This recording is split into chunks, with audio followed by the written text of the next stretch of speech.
इस भागवत महापुराण में परम धर्म निरूपण का वर्णन किया गया है। दूसरे श्लोक में धर्म का निरूपण किया गया है। भागवत सुनने का अधिकारी वही जिसके हृदय से क्या बताया गया है, निर्मत्ता रूपी मक्षर। देखिए मक्षर दो प्रकार के होते हैं, आज आप लोग को बताते हैं। एक मच्छर होता है बाहर से काटता है ना बाहर से मच्छर, और एक मच्छर हमारे आपके अंदर रहता है। वो मच्छर कौन है? काम क्रोध मद लोभ ईर्ष्या, वही मच्छर है।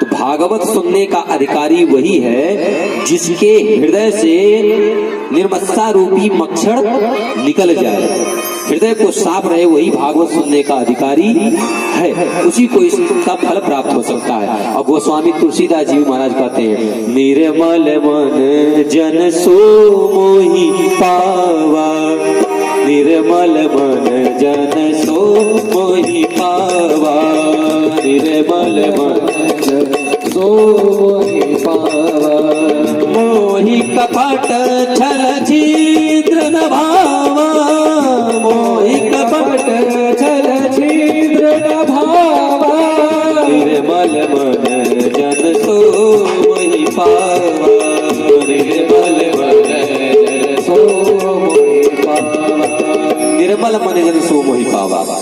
जिसका निर्मल मन है, कोई काम क्रोध मद लोभ उसके अंदर ना हो, हृदय के अंदर निर्मल मन, जैसे गंगा निर्मल होती है उसी के तरह उसका मन निर्मल हो, वही मुझे पा सकता। मोह कपट छल छिद्र न भावा, जिसके अंदर हमारे प्रति कपट है, छल है, वो मुझे कभी भी जिंदगी में नहीं पा सकता है।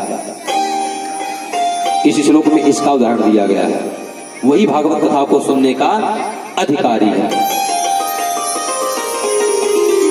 भागवत की कथा जीव का कल्याण करने वाली है और तीनों तापों को जड़ समेत क्या करने वाली है, नष्ट करने वाली है। जो भी इन तीनों तापों से बचना चाहते हैं तो भगवान की कथा को अगर सुन लिया तो तीनों तापों से वो भी क्या होता है, परे हो जाता है।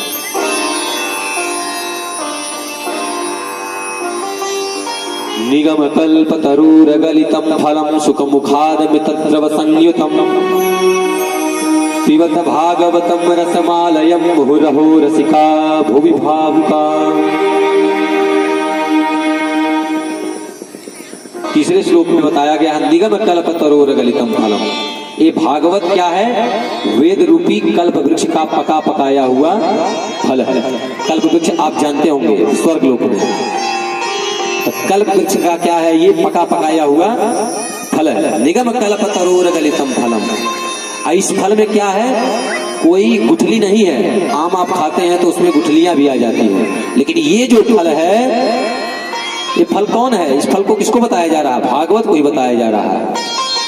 पका पकाया हुआ क्या है? फल है। इसमें कोई रस, इसमें केवल क्या है? रस ही रस भरा हुआ है। इसका पान, और किसको बुलाया गया इसमें? निगम कल्प तरोर गलितम फलम सुख मुखाद। ये कैसे पक गया है? पहले तो ये कच्चा है। सुख मुखाद में तद्रव संयुतम। सुख मतलब होता है सुग्गा। सुख कोई भी फल होता है, चाहे अमरूद हो चाहे आम हो, अगर सुग्गा क्या करता है, उसमें ठोंठ लगा देता है अपना, तो क्या होता है? पक जाता है। तो सुख जी का इसमें मुख लग गया है और ये क्या हुआ है? पक गया है। और इसमें कोई गुठली नहीं है। इसमें क्या है? केवल रस ही रस भरा हुआ है। और किसको बुलाया जा रहा है? पिबत भागवतम रसमालयम मुहुरहो रसिका भुवि भावुका। कौन पीने का अधिकारी इसको है? रसिका भुवि भावुका। जो इसका रसुक है, जो इसका प्यासा है, जो इसका भावुक है, उसी को बुलाया। इसे बोला गया, हे रसिक जन, हे भावुक जन, आओ इस रस का पान करो, अपने मानव जीवन को महान बनाओ।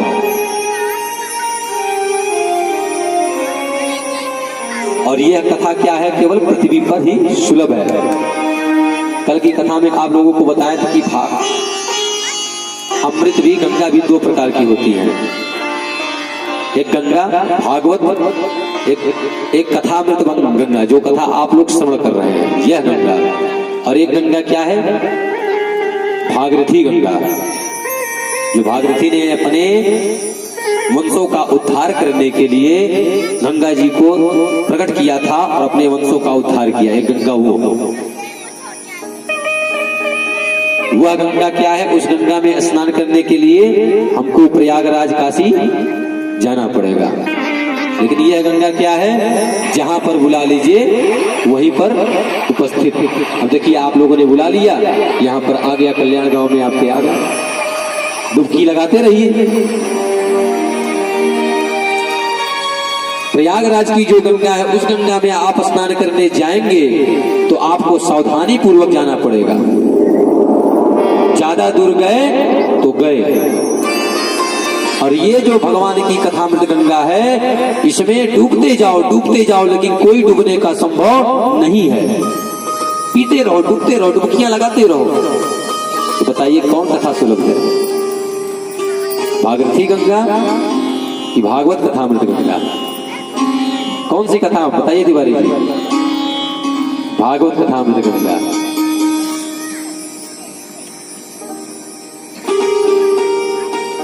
तुलसीदास जी महाराज ये भी कहते हैं कि राम कथा जी सुनत अघाई, रस विशेष जाना तीन नाही।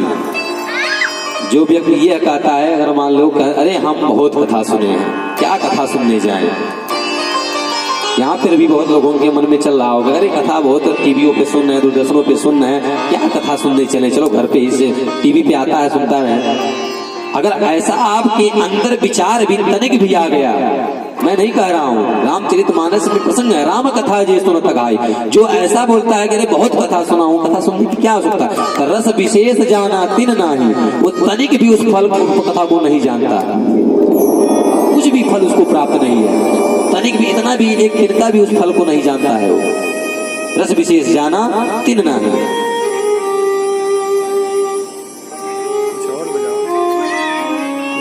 आइए हम सभी भी वहीं पर चलते हैं जहां पर नैमिषारण्य के पावन क्षेत्र में 88,000 सौनकादियों ऋषियों के समक्ष में श्री सूत जी महाराज सौनकादि ऋषियों को भगवत कथामृत का गंगा का पान करा रहे हैं। एक दिन प्रातः काल बैठे हुए सौनकादि ऋषि उन्हें सूत जी महाराज से पूछा कि हे सूत जी महाराज, ये बताइए कि संसार के प्राणियों के कल्याण के लिए उन्हें क्या करना चाहिए? सूत जी महाराज कहते हैं, ऋषियों, मनुष्य को अपने कल्याण के लिए भगवान की निष्काम भक्ति करनी चाहिए। अगर वो अपना कल्याण चाहता है तो उसको निष्काम मतलब देखिए, एक निष्काम होता है, एक सकाम होता है। निष्काम किसको कहते हैं? जिसमें कोई कामना मत हो। और सकाम क्या होता है? जिसमें कामना ही कामना भरा हो। भगवान की कथा को सुनने के लिए व्यक्ति के अंदर कोई कामना नहीं होनी चाहिए। जब आपके अंदर कामना नहीं होगा तो प्रभु आपके कर्जदार रहेंगे, ताकि आप नहीं उनके रहेंगे। इस पे एक दृष्टांत है, कथा है। एक सेठ जी महाराज थे, बनिया सेठ महाराज ऐसा भक्त वो प्रभु ठाकुर जी का था कि प्रभु जी से वार्तालाप, जब भी प्रभु को याद करता था तो प्रभु जी से वार्तालाप उसका होता था। इतना प्रेम ठाकुर जी के प्रति उसका था। तो उसकी भी भक्ति क्या थी? निष्काम, कोई कामना उस सेठ का नहीं था प्रभु के प्रति, केवल प्रभु के प्रति भाव था। जब भी प्रभु को याद करता प्रभु तुरंत उससे बात करते हैं, और जब प्रभु से वो बात करता दुनिया क्या कहती देखती तो अरे ये पागल है, पता नहीं किससे क्या बात करता है। कहा गया ना, मुझे लगी शाम संग प्रीत ये दुनिया क्या जाने, मुझे लगी शाम संग प्रीत ये दुनिया क्या जाने, मुझे लगी शाम संग प्रीत ये दुनिया क्या जाने, मुझे लगी शाम संग प्रीत ये दुनिया क्या जाने। क्या जाने कोई क्या जाने, क्या जाने कोई क्या जाने, क्या जाने कोई क्या जाने, क्या जाने कोई क्या जाने। मन गया मिल गया मन का भी ये दुनिया क्या जाने, मुझे मन गया संग प्रीत दुनिया क्या जाने, मेरी लगी शाम संग प्रीत ये दुनिया क्या जाने, मुझे लगी शाम संग प्रीत दुनिया क्या जाने।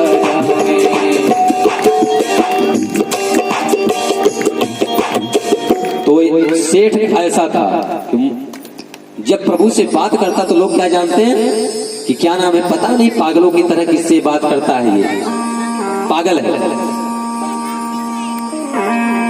परमात्मा से जब आप, परमात्मा आपके समक्ष ही रहेगा, अगर आपका भाव है तो उसी को दिखाई देगा। जब आपके अंदर बताया गया है निर्मत्सर रूपी काम मोक्षण निकला रहेगा, परमात्मा के प्रति भाव रहेगा, तो आपसे भी परमात्मा मिलेगा। आपके अंदर तनिक भी ठेस आ जाएगा तो परमात्मा आपको कहीं नहीं दिखाई देगा, क्योंकि कहा गया ना, हर व्यापक सर्वत्र समाना, प्रेम से प्रकट होए मैं जाना, ईश्वर अंश जीव अविनाशी। हमारे आपके कण कण में प्रभु विराजमान है। कोई अंश आपका नहीं बचा है कि आपके एक अंश में प्रभु का वास मत हो। बताइए, अगर प्रभु का वास नहीं रहता तो जो खा रहे हैं, पी रहे हैं, चल रहे हैं, दौड़ रहे हैं, चल पाते हैं, ये किसका कृपा है? अभी प्राण निकल जाता है तो शरीर क्या होता है, वहीं का वहीं, जैसे कि जैसे हाथ वैसा वैसा हाथ, मुख सब कुछ वैसा के वैसा पड़ा रहता है, मिट्टी हो जाता है ये शरीर, मिट्टी की उपाधि दे दी जाती है। और जब तक ये ज्योति, जब तक परमात्मा इसमें उसका वास रहता है, तब तक आप चलते फिरते रहते हैं। ये कौन है?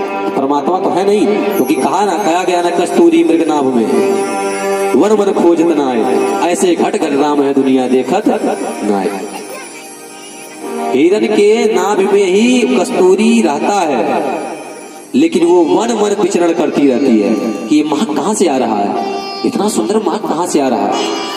जीवन पर्यंत वो भटकती रहती है, इधर उधर भटकती रहती है, लेकिन उसको ज्ञात नहीं होता कि ये महक कहां से आ रहा है। और भटकते भटकते उस महक को खोजते खोजते अंत में उसकी मृत्यु हो जाती है, लेकिन वो पता नहीं कर पाती, और उसके नाभि में वो रहता है। तो ऐसे ही बताया गया, ऐसे घट घट राम है, ऐसे ही घट घट राम बैठे हुए हैं, लेकिन दुनिया देखत नहीं। हम आप सभी परमात्मा को खोज नहीं रहे हैं, वो तो आपके समक्ष ही बैठा है।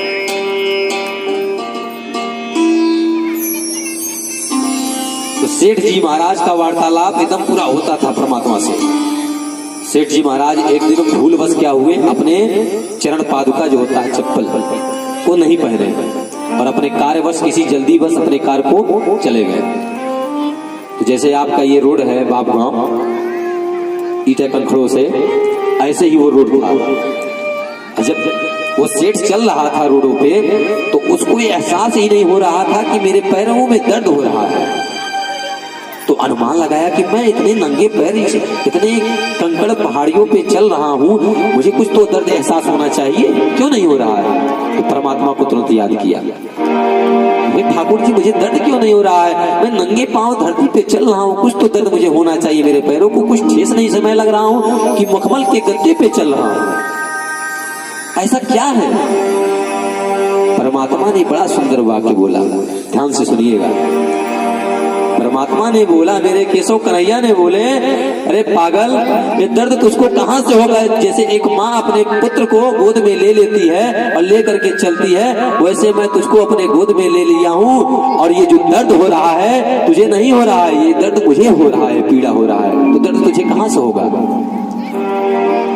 बताइए, भगवान के लिए आप कुछ तो लगाइए। भगवान के लिए अगर आप निष्काम भक्ति लगा देंगे तो परमात्मा आपका कर्जदार रहेगा, तो आपके जीवन में कभी भी वो आपका सहायता कर सकता है। जब एक अगरबत्ती दिखा देंगे, 4 कामना मांग लेंगे, तो परमात्मा कहां से आएगा? तो ऐसे सेठ महात्मा थे।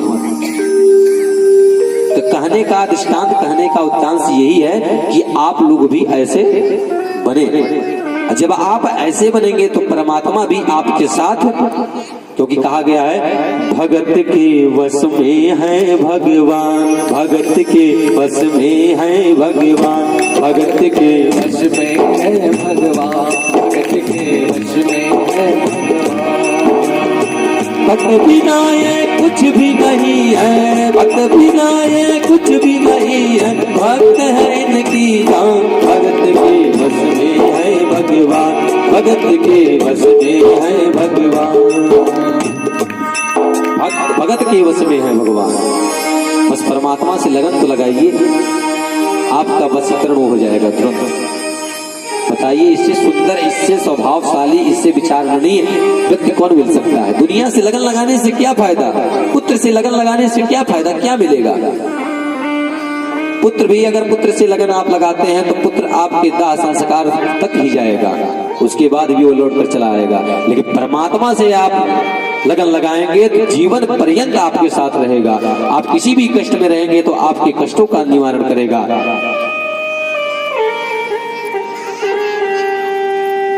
इसलिए निष्काम भक्ति से परमात्मा क्या होते हैं? तुरंत पसंद हो जाते हैं। दूसरा प्रश्न सौनकादिक ऋषियों ने प्रश्न किया कि भगवान श्री कृष्ण देवकी के गर्भ से क्या करने की इच्छा से जन्म लिया? 6 प्रश्न किए थे कि भक्ति कैसी होनी चाहिए, तो निष्काम। भगवान श्री कृष्ण ने देवकी माता के गर्भ से जन्म लेने के लिए क्यों लिया? भगवान ने मात्र देवकी माता के जन्म से इसलिए जन्म लिया, धर्म संस्थापनार्थाय संभवानी युगे युगे धर्मो रक्षति रक्षिता। जब आप धर्म की रक्षा करेंगे तो धर्म भी आपका रक्षा करेगा। केवल धर्म को बचाने के लिए, पापियों का नाश करने के लिए प्रभु ने देवकी माता के गर्भ से जन्म लिया। तीसरा प्रश्न कि भगवान के अवतार कितने हैं? तो कहा गया हरि अनंत हरि कथा अनंता। प्रभु भी अनंत है, प्रभु का नाम भी अनंत है, लेकिन मुख्यतः प्रभु का 24 अवतार बताया गया है। 24 अवतार कौन है? पहला अवतार कुमार अवतार,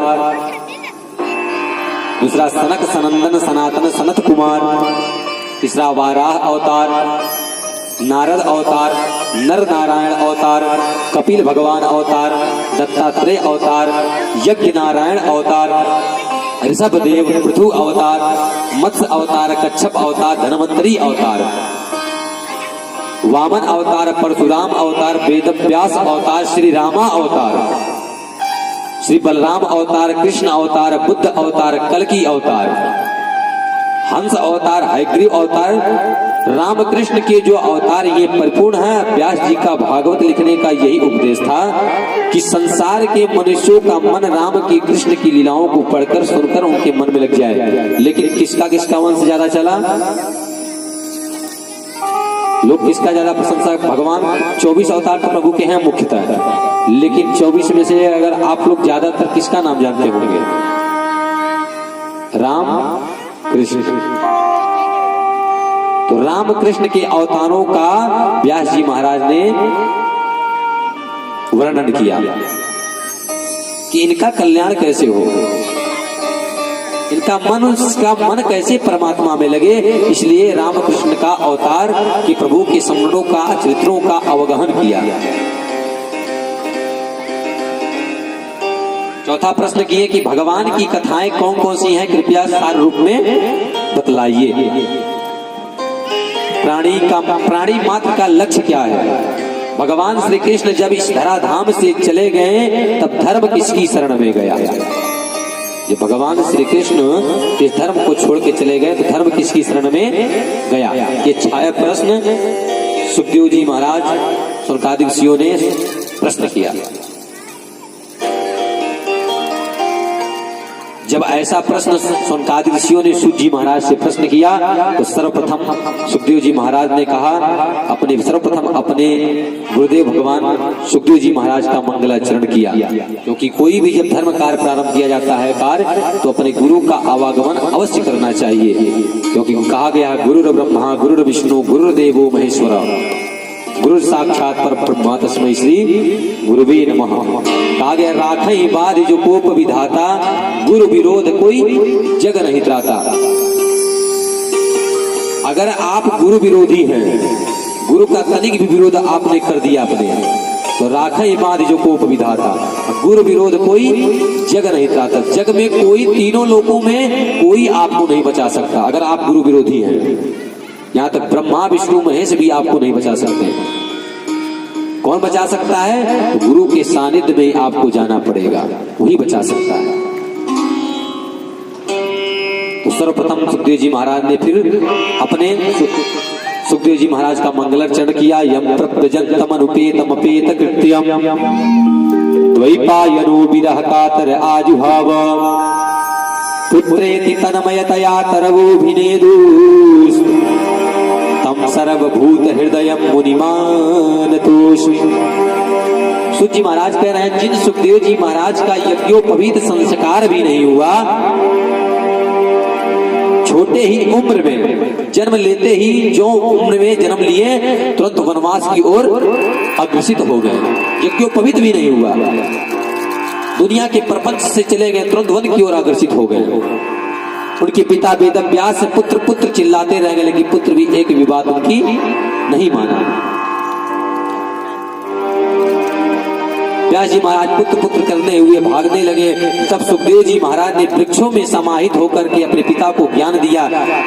ऐसे सभी के हृदय में बसने वाले बोले, क्या पुत्र पुत्र करते हो, कोई किसी का पुत्र नहीं है यहाँ पर, ना तुम मेरे पिता हो ना मैं तुम्हारा पुत्र हूँ, इस मोह माया में मत पड़ो। जब सुखदेव जी महाराज ने ज्ञान दिया तो व्यास जी महाराज फिर अपने स्थान को चले गए। ऐसे सभी के हृदय में विराजमान श्री सुखदेव जी महाराज को हम बारंबार प्रणाम करते हैं। भगवान श्री कृष्ण के ही, विष्णु के ही अवतार हैं सुखदेव जी महाराज। तब सौनकादि ऋषियों ने पूछा कि यह व्यास जी कौन है महाराज। सुखदेव जी महाराज का तो पता चला गया, लेकिन व्यास जी कौन है, कृपया करके हमें सार में बताना, हमें कुछ समझ में नहीं आ रहा है। सूत जी महाराज कहते हैं कि ऋषि द्वापर के अंत में पराशर के द्वारा सत्यवती के गर्भ से, माता सत्यवती के गर्भ से भगवान व्यास जी महाराज का जन्म हुआ। एक दिन प्रातः काल व्यास जी महाराज बैठ के विचरण कर रहे थे, सोच रहे थे, विचार कर रहे थे कि संसारियों का कल्याण कैसे हो। तो कल्याण कैसे हो सोच रहे थे, और उनकी दुर्दशा को देख करके सोच रहे थे कि इनका कल्याण कैसे हो। कि देखा कलियुग की प्राणी की भौतिकतावादी में फंस गए हैं, माता का सम्मान नहीं कर रहे हैं, पिता का सम्मान नहीं कर, बेटा का सम्मान नहीं कर रहा है, कोई किसी का सम्मान नहीं कर रहा है। ये सब देख करके व्यास जी महाराज बहुत व्याकुल हो गए।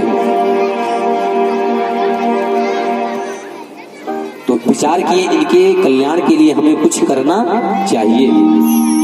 तब व्यास जी ने महाराज समस्त वेदों का सार रचना शुरू किया। महाभारत जैसे विशाल ग्रंथ को रचा, 6 शास्त्र सब ग्रंथन को रस, 18,000 श्लोक की भागवत कथा को श्रवण किया, अनेकों प्रकार के शास्त्रों को रचना किया, लेकिन उनके मन को शांति नहीं मिली।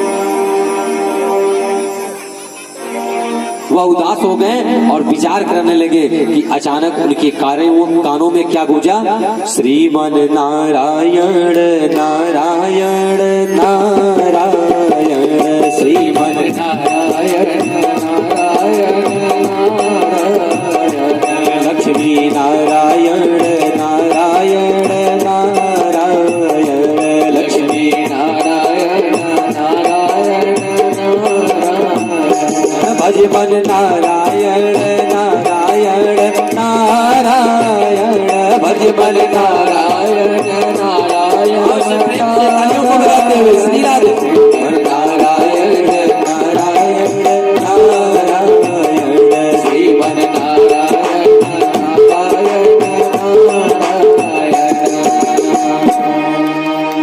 व्यास जी महाराज उदास ही थे कि ऐसा वाक्य सुने, श्रीमन नारायण नारायण। बताइए श्रीमन नारायण नारायण कौन जपता है? स्वर्ग लोक में ज्यादा नारायण नारायण कौन जपता है? नारद जी। नारद जी महाराज को सुने, नारायण नारायण नारद जी महाराज करते देवलोक से जा रहे हैं और व्यास जी महाराज के पास आ रहे हैं। ये ध्वनि उनको सुनाई दी, यथा धर्मादयच्चार्था मुनिवर्यानुकीर्तिता न तथा वासुदेवस्य महिमा यनुवर्णितः। उसी समय देवर्षि नारद जी आए और कहा, हे व्यास जी महाराज, आप क्या चिंतित होकर के बैठे हुए, क्या आपका चला गया है, किस सोच में डूबे हुए हैं आप? तब व्यास जी महाराज ने नारद जी को कहा कि हे नारद जी महाराज, मैंने अनेकों प्रकार के शास्त्रों को लिखा, लेकिन मेरे मन को शांति नहीं मिल रही है। मैं सोचा इन क्षेत्र प्राणियों के कल्याण के लिए मैंने सोचा कि कुछ भगवान की लीलाओं को लिखूं, सिद्धांतों को लिखूं, ताकि ये सब को पढ़ करके लोग सत्य सनातन धर्म की रास्ता पे चलने का ढंग सीखें, कैसे एक दूसरे का सम्मान करना चाहिए सीखें। लेकिन मेरे मेरे मन को अभी भी शांति नहीं मिला, मैंने इतना सारा ग्रंथ लिख दिया तभी भी, ऐसा क्यों? नारद जी महाराज ने कहा, प्रभु आपने सब कुछ तो लिखा लेकिन भगवान की महिमा का वर्णन नहीं किया, इसलिए आपके मन को शांति नहीं मिली। क्योंकि भगवान के नाम मात्र से आज यह दासी पुत्र क्या हो गया? देवर्षि नारद हो गया। व्यास जी महाराज बोले, महाराज आप दासी पुत्र कैसे हो गए, हमको नहीं समझ में आ रहा है। बोले, महाराज अगर आप जानना चाहते हैं तो हम बताते हैं। एक बार की बात है, मैं एक दासी का पुत्र था। मेरी माता धरती लोक में रहती थी, मैं बहुत गरीब था, ब्राह्मण के घर में उत्पन्न हुआ था। मेरी माँ दासी थी, लोगों के घर जाकर के बर्तन चूल्हा करती थी और 2 पैसा पा करके मेरे जीवन का प्रयत्न करती थी, जीवन को बनाती थी। तब मेरे घर का पालन पोषण होता था, मैं उन्हीं का पुत्र था। ऐसे मेरा जीवन व्यतीत हो रहा था कि एक समय मेरे गांव में संत महापुरुषों का आवागमन हुआ। जब मैंने संत महापुरुषों को देखा तो मैं उनके पास गया और उन लोगों को अपने घर की ओर मैं ले आया। संत महात्माओं के इस स्वरूप को देखकर मेरा मन भी क्या हुआ? विचरण करने लगा कि इस मानव जीवन, गृहस्थ जीवन में कुछ है नहीं, मुझे भी इन संतों के साथ चलना चाहिए, प्रभु का गान करना चाहिए। ऐसा मेरे मन में निश्चय हुआ। मैंने संतों से कहा, प्रभु हमें भी आप अपने साथ ले चलिए। संतों ने कहा, बेटा अभी तुम छोटे हो, जब बड़े हो जाओगे तब भगवान के कीर्तनों को, भावों को करना, अभी तुम अपनी माँ की सेवा करो। और भगवान का अगर कीर्तन करना है तो तुम भगवान का नारायण नारायण को नमो भगवते वासुदेवाय का जप करो। ऐसा कहकर संत महापुरुष वहां से चले गए। जब माता ने देखा कि मेरा बेटा, फिर उस दिन से गिनती क्या हुई? नारद जी की पलट गई। नारद जी क्या हुआ? धर्म कार्य में लग गए। माँ को छोड़ दिया, पूजा पाठ करने लगे, जप करने लगे, तप करने लगे। अब आप ये बताइए, जब आपका पुत्र अगर ज्यादा धर्म काम में लगने लगेगा, पूजा पाठ करने लगेगा, सन्यास की ओर जाने लगेगा, तो कोई माँ चाहेगी कि मेरा पुत्र सन्यासी बन जाए? अरे ये गलत हो रहा है, विवाह करना है, शादी करना है, बहुओं को लाना है, नाती पोतों को देखना है, अनेक प्रकार का लोगों के अंदर विचार रहता है। यही ममता है। नारद जी की माता ने जब देखा कि मेरा पुत्र ये तो सन्यासी रूप धारण करने वाला है, बहुत पूजा पाठ कर रहा है, तो माता ने टोकना प्रारंभ किया, रोकना प्रारंभ किया। तो बेटा ये गलत है, तू छोटा है, पूजा नहीं करना चाहिए, छोड़ दे, जब उम्र तेरा होगा तब पूजा पाठ करना। माँ की बातों को, एक भी बातों को नारद जी नहीं मानते हैं, माँ से परेशान रहते हैं। एक समय की बात हुई, माँ गौशाले में गई दूध दुहने, और उसी समय एक सर्प उस रास्ते से जा रहा था। उनकी माँ को क्या किया? सर्प ने डस लिया और माँ की क्या हुई? मृत्यु हो गई उनकी। नारद जी महाराज पहले तो दुखित हुए, लेकिन बाद में फिर खुश हो गए। क्यों खुश हुए? कि चलो माँ नहीं है, अब ये जो पूजन पाठ का कार्य है, अब कोई मुझे टोकेगा नहीं, मैं कर सकूं। फिर नारद जी महाराज घर को छोड़ करके निकल पड़े और जो उपदेश उनको मिला था ओम नमो भगवते वासुदेवाय संतोष के द्वारा, उसी का वो जप करने लगे। यमुना नदी की तट पर जाकर के जप करने लगे और जप करते करते करते करते करते करते भूकंप आया। भूकंप के बाद भगवान का स्वप्न आया और वही नारद जी महाराज फिर क्या हुए? जप करते करते जब भूकंप आया, शरीर को त्यागे, तो दूसरे जन्म में क्या हुए? भगवान के धाम के द्वारपाल के किनारे देवर्षि नारद जी, वही देवर्षि नारद बन गए। और भगवान ने उनको क्या किया? जब भगवान के धाम गए तो भगवान ने अपना एक वीणा उनको प्रदान किया और बोला, आप हमारे भजनों का गान करते रहिए। तो वही व्यास जी महाराज बताएं कि प्रभु वही मैं नारद हूँ, दासी पुत्र। आज भगवान का नामों का जप करते करते मैं ब्रह्मा का पुत्र हो गया और देवर्षि नारद कहलाने लगा, सर्वत्र पूजनीय हो गया। इसलिए आप भी भगवान की महिमा का वर्णन का गान नहीं किया, इसलिए आपके मन को शांति नहीं मिली है। आप भी भगवान की रचना के, भगवान के चरित्रों का अवगाहन कीजिए तो आपका मन अवश्य शांति होगा।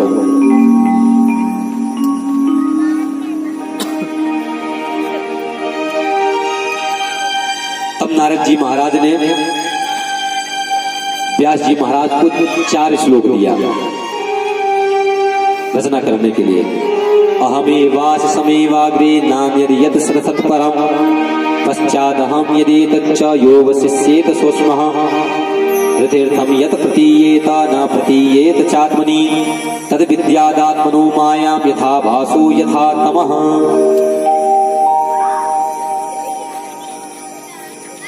नारद जी महाराज ने चतुर्श्लोकी का भागवत का दान दिया और वहां से वो फिर अपने ब्रह्मलोक की ओर चले गए। तब व्यास जी महाराज ने उन 4 श्लोकों से क्या किया, 18,000 श्लोकों की गणना की। और वो जो 18,000 श्लोकों की गणना की वो क्या है, जो हम आप सभी आज कथा श्रवण कर रहे हैं, वही भागवत महापुराण ये पोथी है।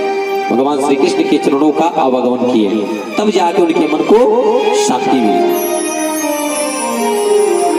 अब जब व्यास जी महाराज ने 18,000 श्लोकों की गणना कर दिए तो सोचे अब इसको भाई गणना करने से प्राप्त तो करना तो काम हो गया, लेकिन ये दुनिया में कैसे फैलेगा, दुनिया कैसे जानेगी प्रभु के चरणों को, कैसे रास्ते पे चलना है। देखिए भगवान की 2 कथा बताई गई ना, तो राम कथा क्या है, हमें निज धर्म पर चलना सिखाती रोज रामायण। रामायण क्या है, हमें किस रास्ते पे चलना है, कौन रास्ता गलत है कौन रास्ता सीधा है, ये सिखाती है। और भागवत क्या सिखाती है, भागवत सीधे मोक्ष प्रदान करती है। लेकिन मोक्ष कब तक प्राप्त होगा आपको, जब आप चलना रहना सीख जाएंगे तब आपको मोक्ष प्रदान होगा। जब तक आपका चाल चलन सही नहीं होगा, संस्कार नहीं होगा, तो कैसे करेंगे प्रभु का भजन भाव, कैसे मोक्ष प्रदान होगा। इसलिए रामायण हमें चलना सिखाती है और भागवत सीधे परमात्मा की प्राप्ति कराती है। व्यास जी महाराज ने सोचा कि ये भागवत की रचना को मैंने किया, अब इसका सुनने का, इसको पढ़ाने का अधिकारी कौन है, और कोई अगर है भी, मेरा पुत्र है भी दुनिया में, तो वो तो वैराग रसिक हो गया है, वो तो चला गया है, दूर चला गया है। तो व्यास जी महाराज ने अपने 2 शिष्यों को 2 श्लोक रटा करके अपने पुत्र के पास भेजे। अहो बकीयम स्तनकालकूटम जिघांसया पाय यदप्य साध्वी लेभे गतिदातुच्युतां ततुन्यं कंबादयालुं शरणं व्रजेम। वरहा पीडं नटवरवपुः कर्णयो कर्णिकारं बिभ्रदवासः कनककपिशं वैजयन्तीं च मालां रन्ध्रान् वेणुरधरासुधया पूरयन् गोपवृन्दैर्वृन्दारण्यं स्वपदरमणं प्राविशद गीतकीर्तिः। 2 श्लोक हटा करके भेजे। अहो बकीयम स्तनकालकूटम,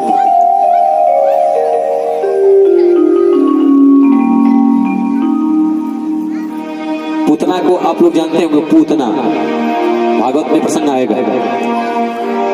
अहो बकीयम स्तनकालकूटम, स्तन मतलब होता है पान कराना, माँ जो वैसे अपने बेटों को पान कराती है, दूध का पान कराती है।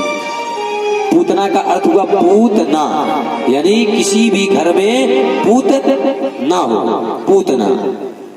उसका कार्य क्या है, किसी भी घर में कोई पूत मत हो। देखिए पूतना गई थी प्रभु को मारने के लिए, तो क्या कि जहर का पान प्रभु को कराने लगी। जहर का पान पूतना कराने लगी प्रभु को, तभी भी प्रभु ने कहा, जब प्रभु ने पूतना के पहले दूधों को पान किया, उसके बाद पान करते करते उसके खूनों को पीने लगे। जब खूनों को पीने लगे तो पूतना के अंदर बल नहीं रहा गया, वो अपने रूप में आ गई और भगवान श्री कृष्ण को लेकर के उड़ने लगी। तो भगवान श्री कृष्ण ने सोचा, जब वो मर गई, भगवान श्री कृष्ण ने कहा कितना क्या भी हुआ हो, पूतना माँ मान लीजिए हमको मारने आई थी, लेकिन माँ तो माँ होती है। जैसे एक माँ अपने बच्चों को दूध पिलाती है, ऐसे पूतना माँ ने भी तो हमें दूध पिलाया है, तो इनका भी कल्याण करना हमारा अति आवश्यक है। तो इसलिए भगवान ने क्या किया, उनको उनका उद्धार किया। ऐसे श्लोकों का संग्रह इसमें किया गया। दूसरा श्लोक किया गया, बरहा पीडम नटवरवपुः कर्णयो कर्णिकारम। प्रभु छोटे किरकेशों कन्हैया हैं, गायों को चरा रहे हैं, और नटवर वपुः बराहा पीडम जटवर बकुह कर्णयो कर्णिकारम। वैजयंती की माला पहने हुए हैं, करणों में, गले में। अरंधान वेणु अदर सुधिया, अपने मुख पे क्या किए हैं, वे बांसुरी को धारण किए हुए हैं। पूरयन गोप वृंदे, और बांसुरी को बजाते हुए गोपियों के समक्ष बजाते हुए चल रहे हैं, मन लुभाते हैं उनका। प्राविशद कीर्ति कीर्ति, इस प्रकार क्या कर रहे हैं लोग, प्रभु के गानों का गान कर रहे हैं। इन दो श्लोकों को रटा करके सुखदेव जी महाराज अपने पुत्र के पास भेजे। जब उनके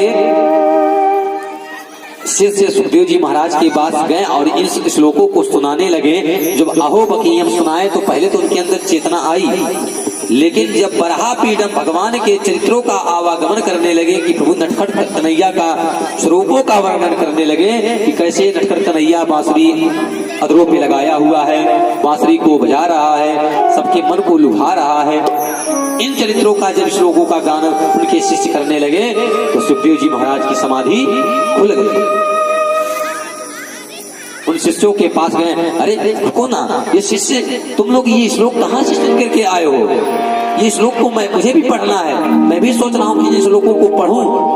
बोले अगर आप इन श्लोकों को पढ़ना चाहते हैं, जानना चाहते हैं, तो आपको हमारे गुरुदेव के पास जाना पड़ेगा।